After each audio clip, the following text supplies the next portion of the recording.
How's it going, everybody? This is Seer here, and today we have a lot of things to discuss. The first one being the 5C tournament is going to be returning next week. We're also going to be discussing G20 being live in-game and the impacts that it's already going to cause and how you can take advantage of that. And then we're going to end up looking at the Cosmic Crucible defenses for the final week. Now, there is going to end up being a breakup in the defense. There's going to be the round 1 and the one I'm going to try and do for round 2 and 3 based on what I end up seeing, because of Starjammers having the full team out because of Havoc. That's going to cause a huge ripple effect. We're going to end up talking about that. So this is going to be a pretty jam-packed video for you guys. So let's go ahead and start with the 5C tournament first. So the 5th Envoy Cosmic Crucible tournament is almost here.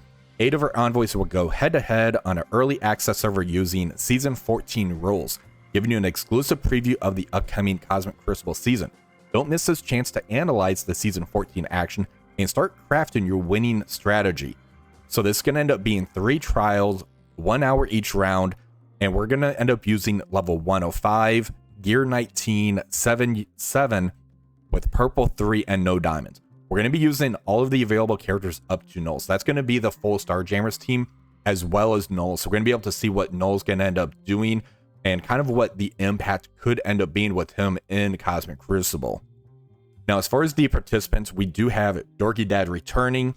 He is a 2-time winner, so we're going to be able to see what his season 6, his room 6 rules are going to end up being and what he ended up crafting with the community. We have Duelim, T-Dub, Mobile Gamer, Valley Flyin', myself, Updog, and Bendable Straws. Now, the winner is going to be able to get an exclusive chance to team up with their development team to help design a brand new Cosmic Crucible stage for Season 15. There's also going to be some community rewards, so stay tuned during the event for promo codes that unlock in-game goodies. And there's going to also be Twitch drops during this time, so make sure that you try to watch one of the content creators during this time so you can take advantage of these. Now, as far as the rewards, that's going to end up being the weekly blog, which we're not going to end up having on this one. This is going to end up happening on Wednesday, March 19th between 12 p.m. and 3 p.m. Pacific time. So it's going to be fairly early. Once this ends up finishing, I'm going to have about an hour or two to kind of unwind and get ready for work myself.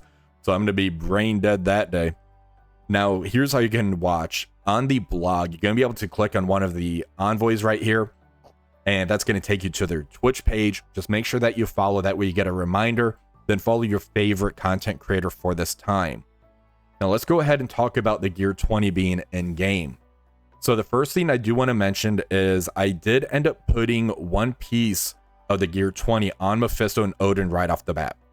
The main reason I did that is because of the bonuses this piece here gives. This gives Mephisto 400,000 health, 25,000 damage, and 850 focus. The focus is kind of a nothing burger on here. Odin's going to get 900,000 health, 58,000 damage, and 2,200 focus. That's a huge boost to these stats, especially on Odin, who has those new meta stats on here.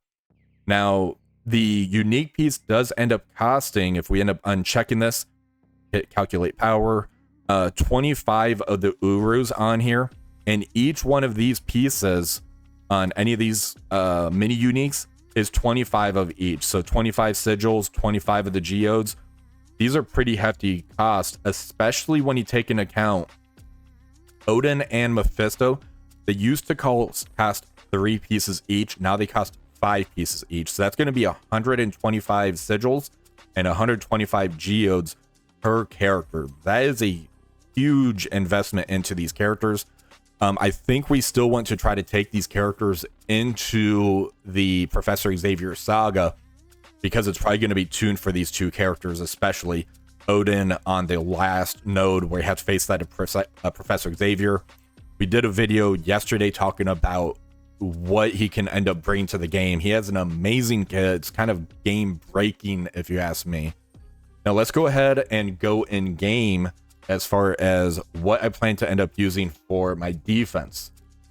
So for stage 1, this is going to be round 1 defense. This is pretty much strictly all offense is what I'm kind of looking at on here, because what Starjammers ends up doing is causing it to where Starjammers can take out pretty much any team except for Odonati in stage 6. It's that powerful as an offensive tool. Then people are using Mephisto on defense or on offense. That's usually able to get a one-shot on an Odonati team, so you can kind of use Starjammers to take anything out that's a heavy investment, Mephisto to try to get the one-shot in Odonati, and then they can one-shot everything else. So it does cause a massive ripple effect as far as what you want to put on defense. So for round 1, I'm going pretty much pure offense. I'm going to try to go into an efficiency battle with my opponent. Hopefully I can get the victory. So for stage 1, this is the stage where striker attacks give you bleed on the opponent. Raiders end up giving you the extra ISO attack. I'm just going to use Wanda's Revenge in here. Last week, I did end up putting Agatha over Invisible Woman, and this defense was actually in stage 2, and it did cause issues for my opponents where there was a massive efficiency sink, or I got a win off of that one attack. It was pretty interesting, actually. Stage 2, I'm going back with the Night Stalkers with Dorm. Now, there is counters out there for this now, as far as something that's not too big of an investment. However, it does pull Spider Weaver away from where they can try to use that into like Odonati team to try to get a very efficient kill in there. So that's kind of what I'm looking at on here, especially how people are putting the full Orcus on defense. I don't know how well this is going to end up holding, but I have a lot of other things on offense where I won't really miss this as much. Stage 3 is pretty interesting, I think. We're going to end up testing out the 3-piece Illuminati team. I have a Pretaunt and Sasquatch, and I'm putting Thanos Endgame in here kind of as a curveball. And he is between the Captain Britain and the Sasquatch. That way he could end up getting pushed and just stripping all the buffs away from my opponent. The passive shot ends up going off. Then the Illuminati kind of does what they do. I want to see what this does to my opponent, see if it really does throw that curveball that I'm thinking at them. For stage 4, this one here is where if there's an early kill, I end up getting offense up, the opponent ends up getting trauma on them, and it can kind of mess things up. This is going to end up being the Liberty team with Super Skrull in here. It's pretty interesting defense. I did end up liking this last week in stage 4. We're going to see if it can kind of keep that momentum up for me. For stage 5, we have the Mercs for Money team 3-piece. I have Rogue in here, and I have Nightcrawler in here. This usually does end up pulling Cabal, which means they can't use Cabal in 4. If they use Immortal X-Men, then they kind of have to worry about that in stage 6. But again, because of Starjammers, it kind of throws a huge ripple effect and everything to where they can probably be fine by throwing Cabal in here. Stage 6 is going to be the full Orcus team, and that's kind of what usually ends up going in stage 6 anyways. Now, what I'm thinking as far as after round 1 is I'm going to end up putting my Odonati team on defense. This is going to end up being shifted over to stage 6. Because on the test server, the Starjammers team had major issues trying to clear this because you can't ult in the stage, which means they will probably try to end up trying to do Phoenix Force in stage 6. Which I think that should end up being okay. Then what I think I'm going to end up doing is stage 2. This is going to end up being Night Stalker's Mephisto, which means that they can try to end up doing Phoenix Force or Starjammers over here. And then in stage 3, I'm going to end up going Starjammers in 3. So this is going to end up being kind of a pretty heavy defense. Let me put this back in here so that we can see what this looks like. I'm just going to throw a hand minion in here.